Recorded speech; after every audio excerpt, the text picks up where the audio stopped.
Isak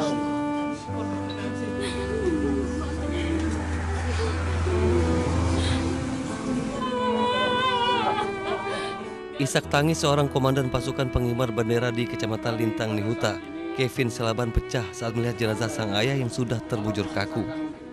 Sang ayah tutup usia pada umur 59 tahun akibat sakit yang dideritanya. Kevin datang ditemani oleh rekan-rekan paskibranya. Sebelum saya pergi seleksi, bapak saya sudah mendoakan saya supaya saya bisa menggapainya. Dan ternyata bapak saya dikabulkan. Makanya saya mau memperjuangkannya. Karena saya tidak mau mengecewakan bapak saya, pelatih saya, dan orang terdekat, apalagi negara saya.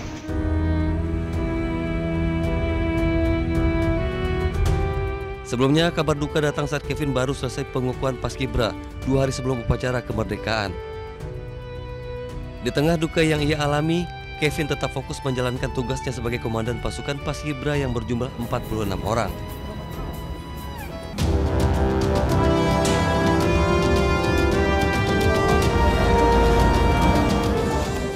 Insiden bendera merah putih terbalik terjadi saat akan dikibarkan pasukan pengibar bendera pusaka di lapangan Kondo Sapata, Pamasa, Sulawesi Barat.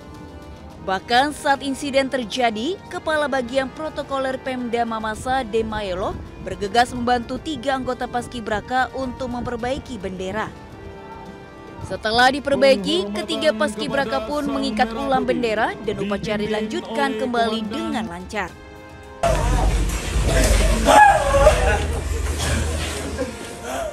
Namun usai upacara berlangsung, anggota paskibraka menangis menyesali insiden ini.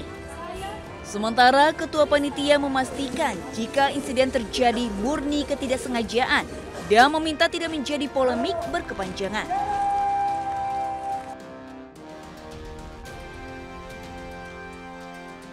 Sementara di Papua Barat Daya, salah satu pasukan paskibraka hampir terjatuh usai mengibarkan bendera merah putih.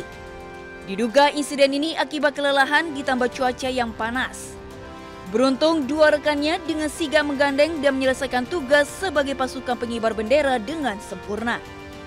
Insiden ini membuat seluruh peserta terharu dan bangga hingga memberikan tepuk tangan untuk ketangguhan dan kekompakan paskibraka.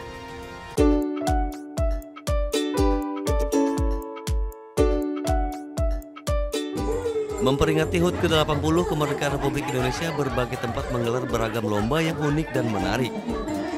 Seperti halnya di Panti Jompo Sukinto yang berada di Banjarnegara, Jawa Tengah, berlangsung penuh ceria. Meski usia sudah tua tidak menyurutkan para lansia di sini dan mereka tetap semangat meski kebanyakan para lansia sudah tidak mempunyai gigi. Lomba diawali dengan makan roti tanpa menggunakan tangan, di mana roti diletakkan di kening dan para lansia harus menggerakkan wajah agar roti turun ke mulut. Tawa pun pecah saat roti berulang kali jatuh, namun mereka tetap gigih untuk mencoba.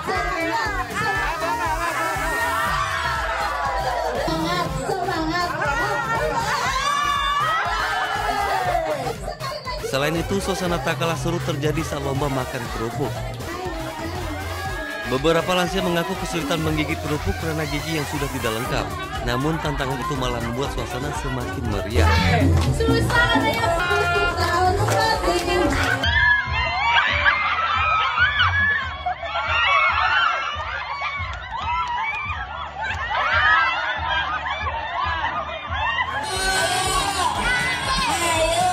Sementara itu, Semarak Kemerdekaan juga dimeriahkan dengan ragam perlombaan anak-anak dan para orang tua di klaster Copenhagen Diamond Green, Sawangan, Depok, Jawa Barat.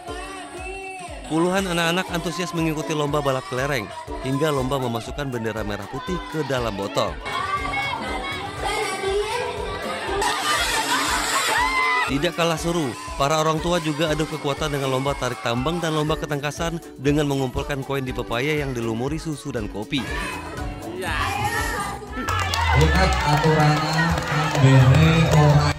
Semarak peringatan HUT ke-80 RI juga terasa di Pasar Beringharjo, Yogyakarta. Para pedagang dari kurang lebih 40 kios yang ada di sisi barat ini antusias mengikuti beberapa lomba menarik, di antaranya lomba menggendong ember, membawa tampah dan balon, serta lomba karaoke. Tak hanya lomba antar pedagang, guna menambah suasana khas Hari Kemerdekaan, turut dilombakan juga menghias lorong los pasar dengan pernak-pernik khas 17-an. Selain sebagai wujud nasionalisme para pedagang, lomba ini diharapkan mempererat persaudaraan antar pedagang dan mampu menarik minat para wisatawan.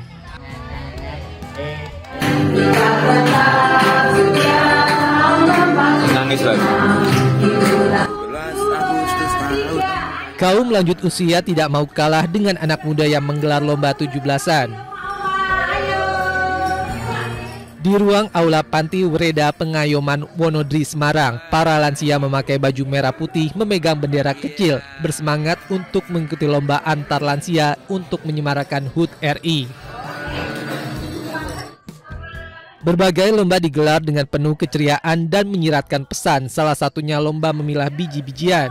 Lansia lainnya berlomba menyusun gelas berpasangan. Ayo. Lomba ini bertujuan menambah keakraban dan kompak antar lansia dan juga melatih motorik dan daya ingat, tapi juga mempererat kerjasama dan persahabatan antar sesama lansia.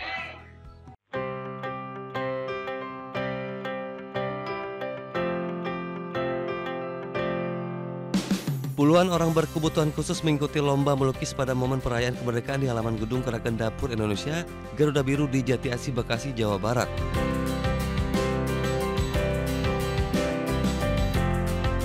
Dalam kesempatan ini mereka juga menerima berkah berupa kursi roda serta uang. Tidak hanya untuk disabilitas, lomba tumpeng pun diadakan bagi 8 dapur MBG dari berbagai kota. Kegiatan ini ditujukan untuk menyemangati serta menjaga kekompakan para pejuang dapur MBG. Dan bukan sekedar seremonial, namun juga bentuk nyata dalam mengisi kemerdekaan dengan berbagi. Kegiatan ini hanya berawal dari niat kita yang tulus bahwa masih banyak orang yang membutuhkan untuk gizi nasional ini. Masih banyak orang yang ingin menjadikan relawan yang berkarya untuk di sini, dan alhamdulillah hari ini kita bisa mengundang dan berbagi berkah bersama disabel. Gerakan Dapur Indonesia dapat memberikan manfaat luas bagi masyarakat, di antaranya membuka banyak dapur dan menciptakan lapangan pekerjaan di masyarakat.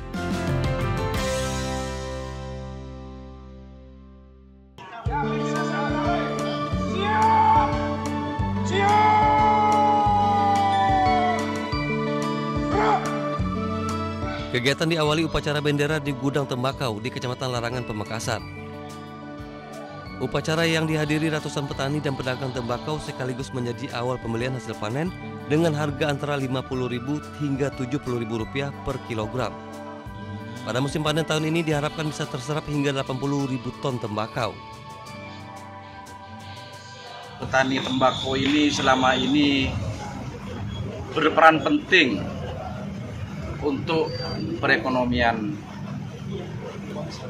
bangsa. Sekarang kami berharap, kami bersama para ulama berharap pemerintah untuk hadir.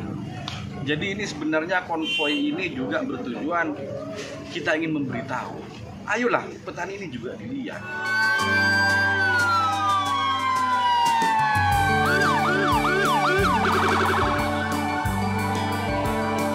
Setelah pembelian perdana, ratusan petani melakukan konvoi menggunakan 120 mobil bak terbuka, membawa hasil tembakau keliling Madura hingga berakhir di Jembatan Suramadu. Konvoi ini menjadi simbol dimulainya Panen Raya Tembakau 2025, sekaligus peringatan HUT Kemerdekaan RI ke-80.